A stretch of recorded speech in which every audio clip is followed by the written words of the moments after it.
of all, good morning, everyone. Thank you for joining us today. I'm Marcia Eutakis with Ryder Levitt Bucknall, and I serve as the chair of the AED Membership Committee. And with me today is our committee board liaison, Carla Moran of SRP. Good morning, Carla. Good morning. And also with us, of course, is Carrie Kelly, Executive Director of AED, Meg and Juliana to help us facilitate today's meeting. Good morning, ladies. Good morning. So welcome to all of you. This is our 5th installment of AED's Member InFocus virtual series, where we conduct fun and informative interviews with Arizona's leading practitioners in the field of economic development. Carla, can you give everybody the skivvy on today's format? Sure. So we're going to enable everybody's video so we can all connect. But for the quality of our audio, we ask that all attendees place themselves on mute. If time permits at the end, we will take additional questions posted in the chat box. We're going to try to keep this to a 30-minute time frame so we can get you all out on time. Perfect. Carla and I will be your hosts today. And now it's my privilege to introduce one of Arizona's foremost economic developers, Lori Collins from the city of Mesa. Good morning, Lori, and welcome. Good morning. Thank you for having me. Absolutely. So, well, let's just start right in. Lori, can you tell us what your current position and role is with the city of Mesa? Sure. I am the Deputy Economic Development Director. My primary focus is in the Southeast Mesa area, although I get to work with developers and projects and companies really throughout the city. So, and there's something happening in every corner of the city right now, so it's a fun place to be. That's great. So you get to touch a little bit of everywhere. Yep. All right, well then let's just jump into learning a little bit more about you so we can get to know you better. Carla, you're up. So Lori, are you a native Arizonan? And if not, how'd you land here? I am a native Arizonan. I'm actually a 3rd-generation Gilbert High School graduate too. So been in the East Valley for a long time. My dad was in the Air Force though. Actually met my mom at Williams Air Force Base, which is now the Phoenix Mesa Gateway Airport, which I get to spend a lot of time on working. My dad was in the Air Force, so we moved around a little bit when I was a kid, but we moved back here. So yeah, Arizona native, not many of us, right, Brad Smith? Awesome, yeah. I mean, the younger generation, you're getting more and more of them, but all right. What was your best vacation ever and why? So I'll start with the why first. My husband and I blended families coming up on 5 years ago. And so we have 5 kids now ranging from, at the time we took the vacation, 9 to 24. So it's really hard to figure out how to do a vacation that everybody's going to enjoy. And so we do like being outside and being active, and the kids are all that way too. So we actually planned a ski trip and gave that to everyone for Christmas. We went to Durango, Colorado and rented a ski in, ski out. So it's nice and easy. So the little one's not having to lug her stuff all over the place, which, you know, lasts for about 2.5 seconds. And then we're all carrying her stuff on top of it. And so it was a ton of fun. And we spent 5 days. I have a picture here too. There we all are at the top of the mountain. As you can see, it's quite the group.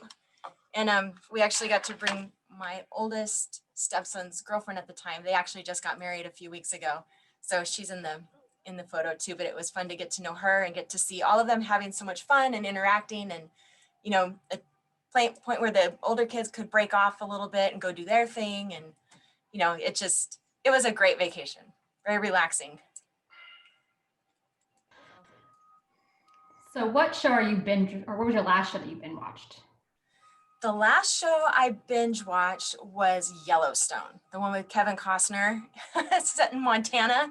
It is like, if you haven't watched it, it is such a guilty pleasure. It's like The Sopranos meets Dallas. If you remember Dallas from when your mom probably watched that evening soap opera when you were a kid. So it's all like cowboy and raunchy and filthy language. And yeah, it's just, and beautiful scenery and high drama, and it touches it all. I can't wait till the next season comes out.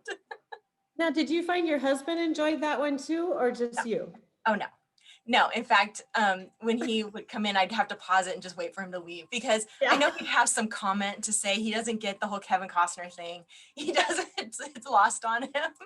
Yeah, I found the same thing when I started watching that myself. But All it's right, a good so show. But I'm open to new ones now, so I'm happy if anybody wants to put anything in the chat box of something I should pay attention to.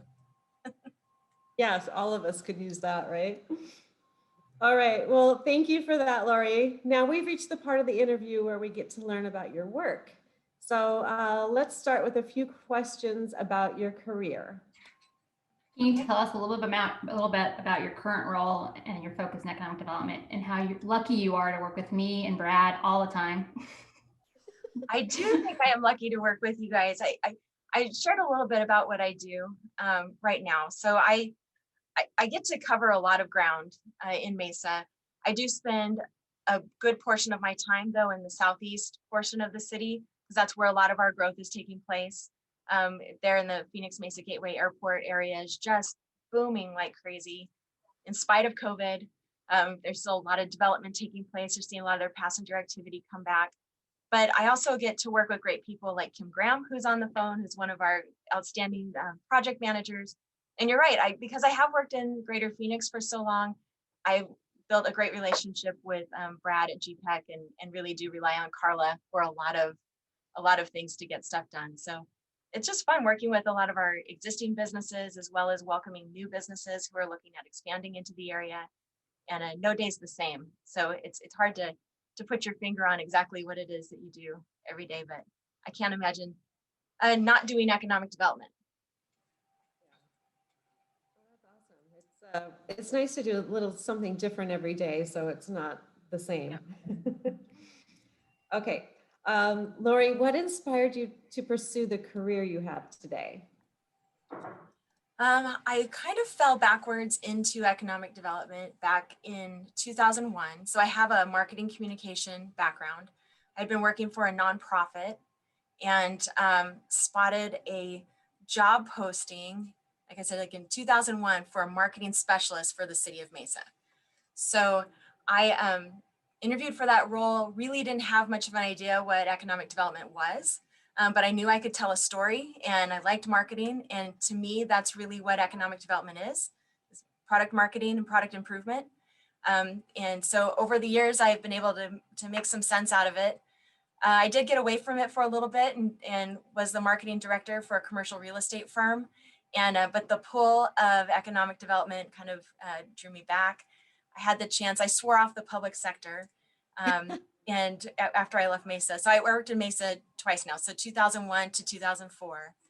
And had stayed in touch with Chris Mackey along the way and probably wouldn't have come back to the public sector were it not for her, who had a spot on her team in Chandler, and we talked and I liked how she did business. And I think overall that shaped my career.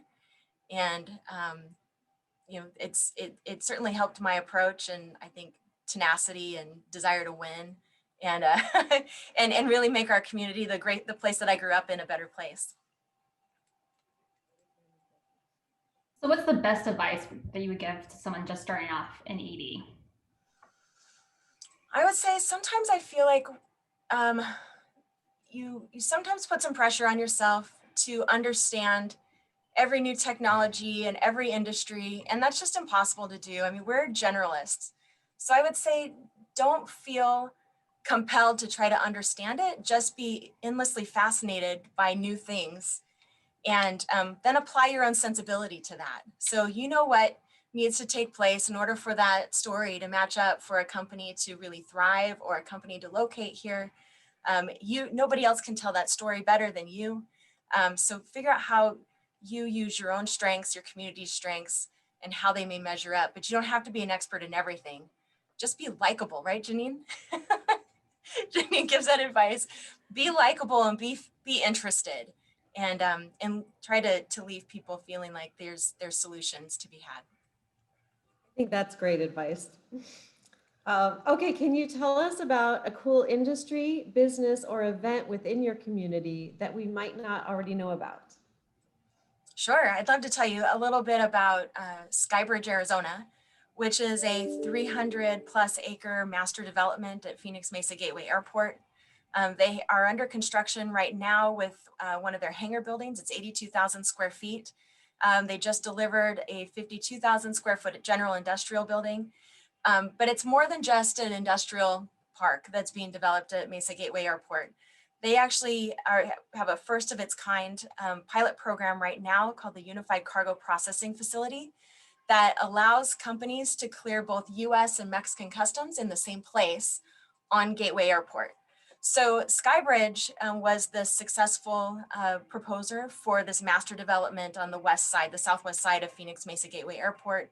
And a lot of that was due to them bringing this proposal and ability to bridge international commerce right in the heart of the Southeast Valley. I think that is probably one of the most exciting, game-changing pieces to our world, especially given this disruption in supply chain that we've seen. I think when it really gets its legs under it, you're going to see advanced manufacturing companies, both in the aerospace industry, automotive, electronics, doing their manufacturing, it's clearing customs and then shipping out, and really not realizing a lot of the downtime and lost product that they do sometimes in transport. This might be stemmed from this, but is there a special project or program that you're working on right now or a current win that really stands out to you? I spend a lot of time, like I said, in the Gateway area. We had an announcement a couple of months ago with Amazon. That was the first facility in Mesa for Amazon, 150,000 square feet there in our Falcon Field area. I'm proud overall on the city's response to the COVID crisis and what our businesses have faced. I got to work on that a little bit and then really got kind of sidetracked with projects. But if I can brag on everybody else that's in our department, I'd like to for a couple of minutes, if that's okay. Because I think it's really important that Mesa took the federal funds that was allocated to them, and we really tried to figure out how do we get it and deploy it to those who need it the most. So we stood up a small business grant program that was really aimed at underserved populations and those who really didn't have access to traditional financing. We awarded $5 million to over 500 companies and I hope we were able to save some of them from predatory lending practices. It's those who typically hadn't been able to be, couldn't receive the federal funds through the PPP funding. And then the city also then worked with the school district to find out which kids were in the most needs and was able to give the school grants for technology and laptops. We worked with our fire department and parks department, the parks department had kind of been shut down. So we redeployed a lot of those employees into other areas. And they had restaurant buyout programs so that they could give fresh meals to frontline employees, whether it's in the healthcare industry or those who really were just stuck at home, and still keep restaurants afloat by being able to do that. So there was, and then right now we're wrapping up kind of a technical assistance program where we've partnered with Local First Arizona and Cahoots, in addition to a lot of our other chambers of commerce, like the East Valley Hispanic Chamber of Commerce and the Asian Chamber of Commerce. And I think Mesa doesn't always shout from the rooftops what it's doing, but when you look at how many more businesses we were able to reach through key partnerships and leveraging these funds, I think it's a great story to tell. And it's one that I think when we start to roll out those performance measures, you'll see how Mesa smartly leveraged the people that do it best.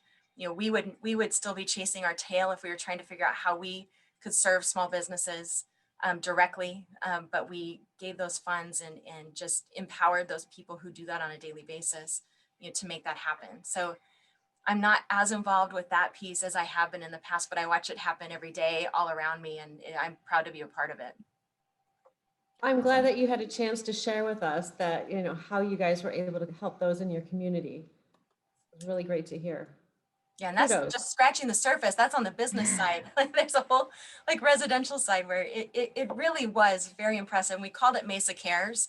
And I think the people who were benefited from that hopefully they see that the city had this very compassionate approach to its leadership in this. Absolutely. Okay. So now we're going to find out about how you like to do business. So for a company that would like to do business with you in the city of Mesa, how would they get started? So a couple of ways. For businesses that are looking to expand or grow or move into Mesa, you can go to selectmesa.com, find a lot of information there. If you are on the contracting, engineering, architecture side, the city has a really great website, resources on its website. So if you go to mesaaz.gov, click on business, and you can go to purchasing, and it'll show you all those opportunities to become a vendor, open procurement, different proposals that are available. And that's the best way to stay in touch. I think from an economic development standpoint, to know what we are working on, if you follow us on LinkedIn at City of Mesa Economic Development, we are posting something every day. So it's not all the stuff that the media captures, but we try to let you know of ways to connect and plug into what's going on in the community, as well as talk about a lot of the successes that we don't often hear about. I think one of Jotted the coolest all things those on this, down. What's that? onto the website, the Select Mesa, you guys have that maps that shows active developments, and that's one of my favorite maps. Just gonna say Yes, that out. that is a really great map. In fact, the city just redid its website, so you have to find it a little bit differently. If you go to mesaaz.gov, and then there's I should just share my screen. Can I do that? Lori, yeah. I don't know. Let's see. You're breaking the rules, Lori. I love the rule breakers. Let me see. If it's enabled, I'll show you. All right. Oh, it is. Okay. So if you go to mesaaz.gov and click on this little bounce out right here that says I want to, you can go to how do I view maps and then learn more. Let's see if it launches quickly for us.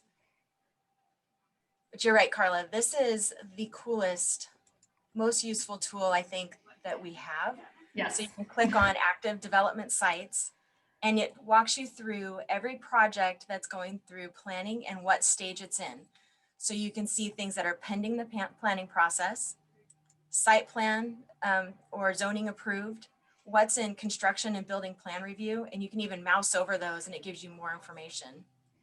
So here's one in the Gateway area, AEI Mesa, and it gives you the more information so you can go look up the zoning case itself, and it's very, very useful.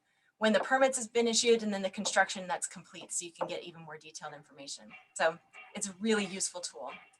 It is my favorite, so thank you. Thanks for reminding me. Thanks for sharing that. I love maps, so I am. Yeah. So mathy. All right. So Lori, if I want to meet with Lori Collins, how do I do that? How do I set up a meeting with you? For example, do you like to meet at your office for lunch, phone calls, virtual, what have you? I do like to meet in person, and I can't wait until we can do that a little more frequently. We can set up a quick call. So I think it's easiest to reach out to me via email. And I keep all my information contact in AAD membership directory. All right, Carrie. So you can track me down there, and I'll get back to you. We'll set up a time to visit, or if you just need a quick answer to something like a client that you're working with, please feel free to just pick up the phone and give me a call. And I'll try to get back with you as soon as possible, or I'll have Kim can also get back to you. She can help chase down some information. Thank you. Now a little bit about AAD. So what are your top 2 favorite AAD events and why? This was hard to think of what my favorite ones are, because it feels like a lifetime ago since we had them, and I have to give my hat off to Carrie and the team for still arranging events in this time when she hasn't had a chance to meet any of you in person and is doing a great job. But I like spring conference and fall forum. are my two favorite events. And I know they're kind of our premier events. I do like cornhole because I love being outside, but I'm awful at it. But the spring conference is good because I can see so many of my colleagues from around the state all in one place. And I hadn't really started attending the fall forum until I became involved as a committee chair, and then was able to attend those more, and really I love fall forum maybe even a little bit better than spring conference, because it's so practical. I get a chance to meet more of our rural counterparts at the fall forum than I do. And it's just great to hear what's happening throughout the state in a way that they tackle challenges that I don't even consider working in a metropolitan area. And so it's always nice to have that perspective built from them. And our fall forum is just a little bit more laid back, and it's always nice to get up and get away from the busyness of a metro area and learn what everybody's doing. Absolutely. What about the policy impact celebration with all the free wine from Tom Pitts? I mean, that's a good one too. That's a good one. I know, I told you. That's a good one There's too. so many. There's so many of them. The policy impact celebration is pretty fun too, unique. What about, Okay. while we're talking about AED, can you tell everybody, if anybody on the call doesn't know, what is your role, your current role with AED? So I am president-elect this year. So when Mignon Hollis is finished, she'll pass the gavel to me. I'm also the board liaison for the Government Affairs Committee. And I'm so excited to see some changes taking place in that committee. There are so many talented, engaged people that want to be strong advocates for economic development in Arizona. And so we're looking forward to empowering that group and the board a little bit more, so we have a stronger voice and really, present a unified face, for economic development and the responsibility that we all share in making sure this is a great place. I think we have time for questions. Are there any questions coming in through the chat? Yeah, there's one from Kim Graham. She's asking when she's going to get a raise.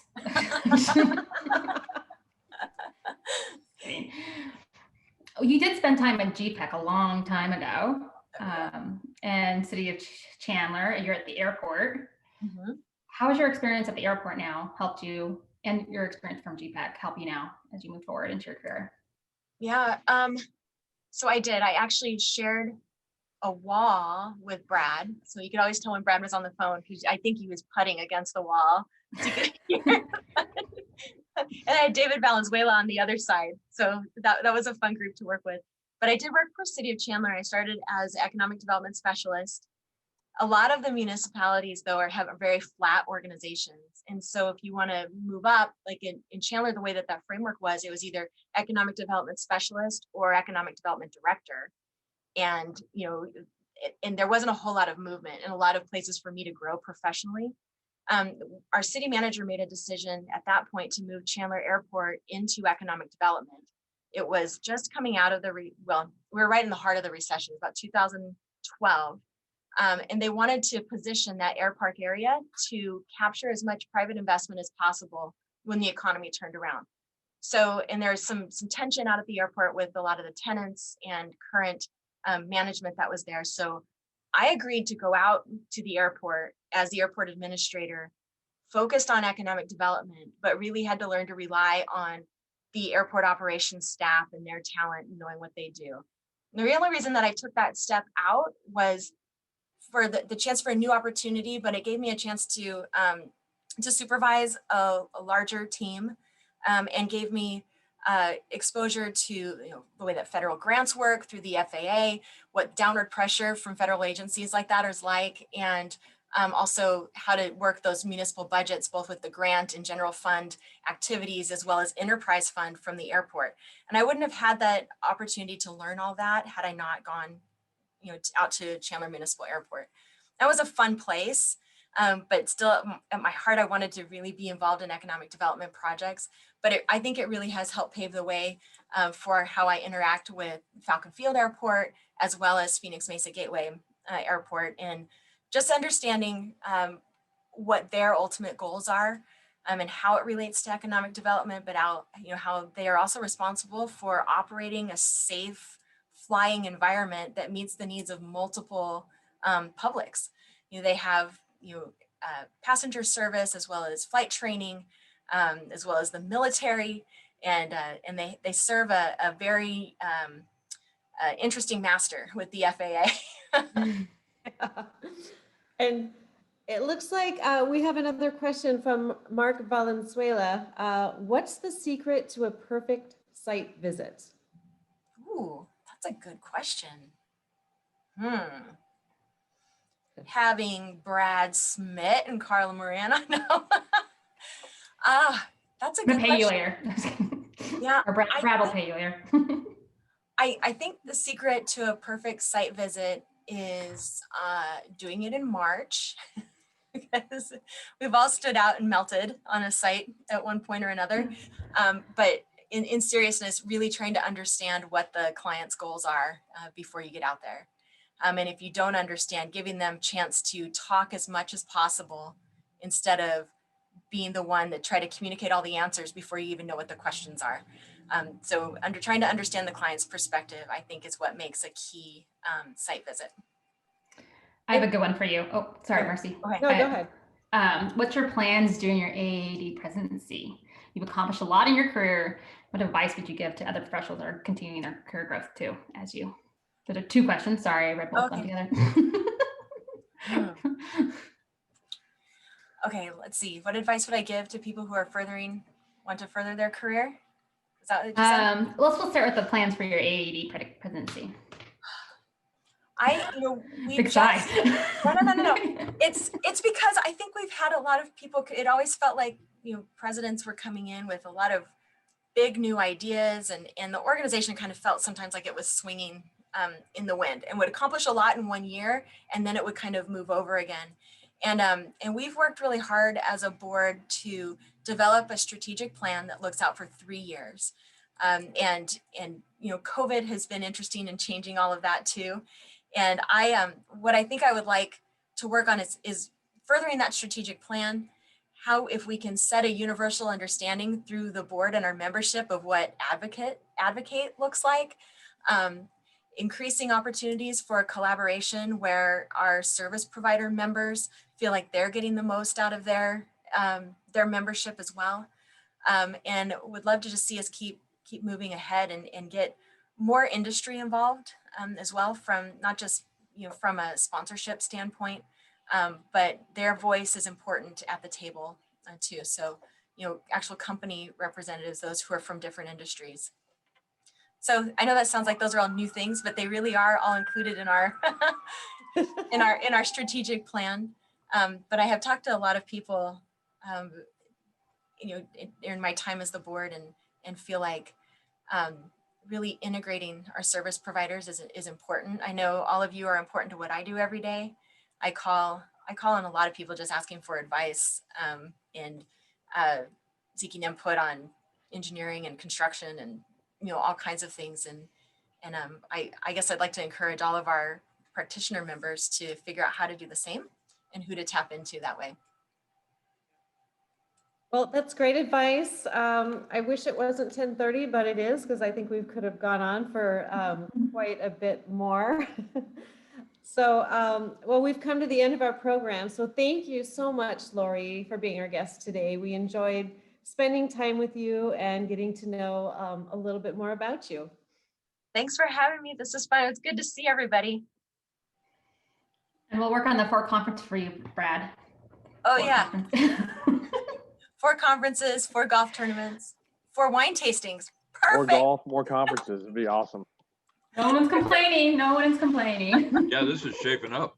In March, we're going to have a golf tournament, so be ready. That's right. Amen. Good. Thanks for Thank having you, me. Lori. Bye. Thank you. Bye-bye. Thank you. Everybody. Thanks, Lori.